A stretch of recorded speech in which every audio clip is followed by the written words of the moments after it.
आ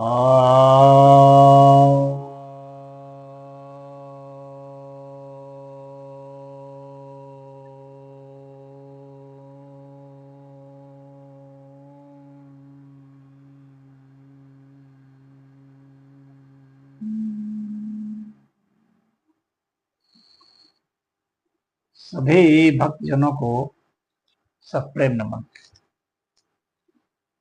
भक्तों, आज आपके समक्ष श्रीमद् भगवद गीता के 18वें अध्याय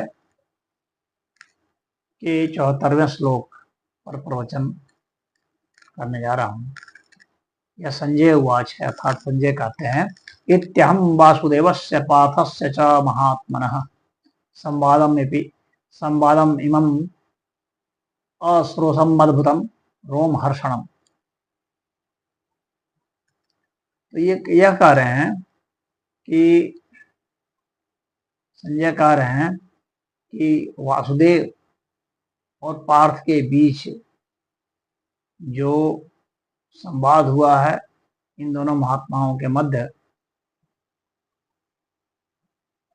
तो उसको बहुत ही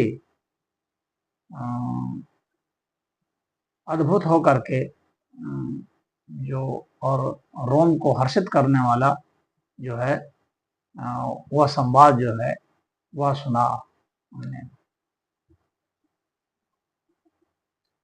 तो यहाँ पर अर्जुन को जो है महात्मनः शब्द का प्रयोग हुआ है, यानी अर्जुन भी जो है वो एक तरह से महात्मा ही है, क्योंकि ऐसी ऐसी जिज्ञासा कर रहे हैं और भगवान जिसकी बात मान रहे हैं तो कोई साधारण आदमी तो होगा नहीं। भगवान जिसके मित्र हैं, भगवान जिसको सुना रहे हैं उपदेश, और जिसके अनुनय विनय को भगवान मान रहे हैं, जिसके हर प्रश्न का उत्तर भगवान दे रहे हैं बहुत प्यार से, तो वो कोई साधारण व्यक्ति नहीं हो सकता, वो भी तो महात्मा ही है। तो पार्थ को यहाँ पर महात्मा सबसे संबोधित किया गया है और यह कहा जा रहा है कि भगवान वासुदेव और महात्मा पार्थ, इन दोनों के बीच जो है ये जो संवाद हुआ है, यह जो सुना मैंने, यानी संजय ने जो सुना, वह काफी अद्भुत है और रोम को हर्षित करने वाला। तो अद्भुत किस अर्थ में है? अद्भुत कई अर्थों में है। एक अर्थ तो यह है कि युद्ध के मैदान में उपदेश दिया जा रहा है, यह एक अपने आप में अद्भुत क्षण है, क्योंकि युद्ध में तो लोग युद्ध ही करते हैं। दूसरी बात है कि युद्ध करते हुए अध्यात्म का उपदेश, यह और भी गहरा है, ये भी अद्भुत है। फिर अन्य जगह और क्या अद्भुत है कि बाकी सब जगह अध्यात्म के लिए, मुक्ति के लिए, कल्याण के लिए क्या है कि घर छोड़ दो, यहाँ जाओ वहां जाओ, कटोरा पकड़ लो, घूमो, गुफा में रहो। अधिकतर शास्त्र तो ये बताते हैं, लेकिन गीता जो है विलक्षण है। वो कहती नहीं, जो परिस्थितियां हैं उन परिस्थितियों में तुम आसक्ति रहित होकर के तुम अपने कर्म को अंजाम दो, कर्म को ईश्वर को सौंप करके अंजाम दो, कर्म फल से मुक्त रहो, तो वह परिस्थितियां चाहे कितने भी विपरीत हो, तुम्हें मुक्ति देने में समर्थ है। यानी इसके लिए जंगल भागने की जरूरत नहीं है, इसके लिए गेरुआ कपड़ा पहनने की जरूरत नहीं है, इसके लिए तुम्हें कुटिया बना कर रहने की जरूरत नहीं है, गुफा में रहने की जरूरत नहीं है, पहाड़ों जंगलों में जाने की जरूरत नहीं है, क्योंकि ईश्वर का कहीं अभाव नहीं है। हर परिस्थिति में तुम्हारे लिए एक मौका छिपा है, वहां तुम जो है उस परिस्थिति में राग और द्वेष मत रखो। उस परिस्थिति के कारण तुम यह मत समझो कि ये परिस्थिति जो है ईश्वर की परिस्थिति नहीं दी गई है, या इस परिस्थिति ईश्वर द्वारा ही प्रदान है और यहाँ से तुम निकल सकते हो। मुक्ति का रास्ता यहाँ से भी संभव है। तो तुम चाहे कहीं भी हो, घर में हो, चाहे गुफा में हो, चाहे जंगल में हो, तो वहां पर तुम अगर गीता में जो सिद्धांत बताए गए उसका पालन करते हो तो मुक्ति तुम्हारी है। और रोमहर्षण भी इस बात से है कि भगवान सीधे सीधे कह रहे हैं कि मैं ही भगवान हूं। इस तरह का साहस आसान नहीं है। भगवान ने अब अपने को भगवान कहने का हिम्मत जुटाया है।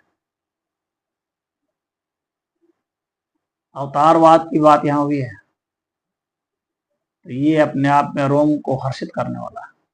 और भगवान ने यह भी कहा है कि ये जो संवाद है, इसको जो सुनेगा, जो मनन करेगा, चिंतन करेगा, वह भी मुक्त हो जाएगा। यह भी रोम हर्षित करने वाला है, क्योंकि बाकी में तो कुछ कहा जा रहा था दूसरा दूसरा कि भाई तुमको ये करना है, वो करना है, ये पालन वो पालन। यहाँ तो सिर्फ कहा जा रहा है कि तुम सुन तो लो, अच्छा से सुन लेना, अच्छा से समझ लेना, ये ही मुक्ति का साधन है। बिना सोचे समझे तुम उठपटांग कुछ भी करते रहोगे साधना के नाम पर, तुम मुक्त नहीं हो जाओगे। अच्छा से समझ लो। और ईश्वर का संदेश है, ये स्वयं भगवान का संदेश है, और भगवान का जो संदेश है तो रोम हर्षित करेगा। अच्छा से समझ लो तो ईश्वर जो है तुम्हें मुक्त कर देंगे। तो ये रोम हर्षित करने वाला है। और यह भी है रोम हर्षित करने वाला कि भगवान कह रहे हैं कि मेरी शरण में आ जाओ, मैं तुम्हें मुक्त करूंगा। तुम किसी भी लिंग के हो, तुम किसी भी कुल के हो, तुम किसी भी वर्ण के हो, सभी मुक्त हो जाओगे। तुम कितने भी बड़े पापी हो, तुम मुक्त हो जाओगे। कितने समय से पापी हो तो भी मुक्त हो जाओगे, कोई मायने नहीं रखता।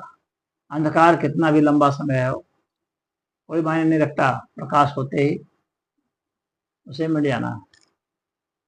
ये नहीं है कि लाख वर्ष का अंधकार है तो अब 1 लाख वर्ष प्रकाश होगा तभी जाके मिटेगा, नहीं नहीं, तुरंत ही मिट जाएगा।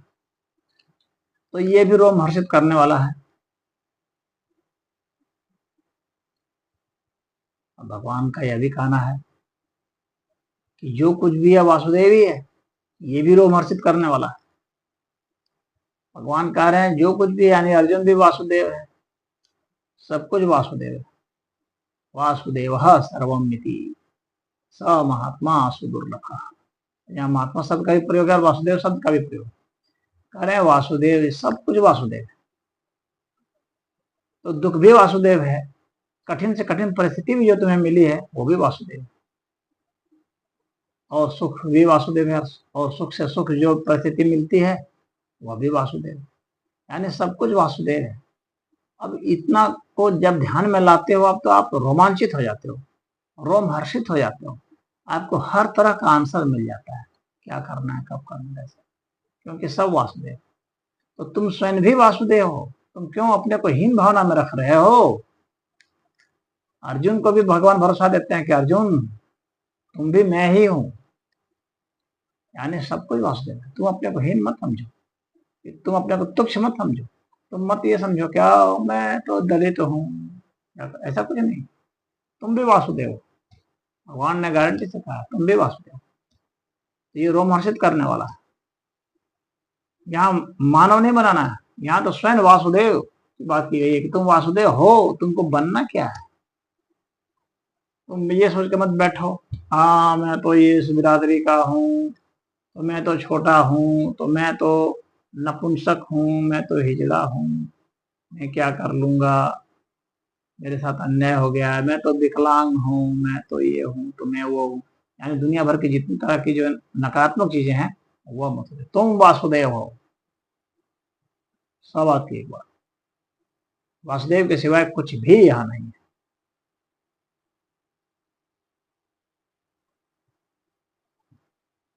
तो वासुदेव सर्वम जब हो गई बात, तो इससे बड़ा और रोम हर्षित करने वाला क्या है।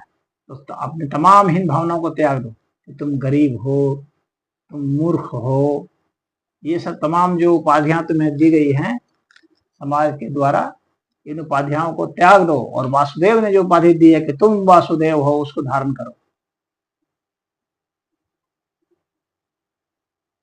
और तो फिर तुम देखते हो कि कितना बड़ा क्रांतिकारी परिवर्तन होता है।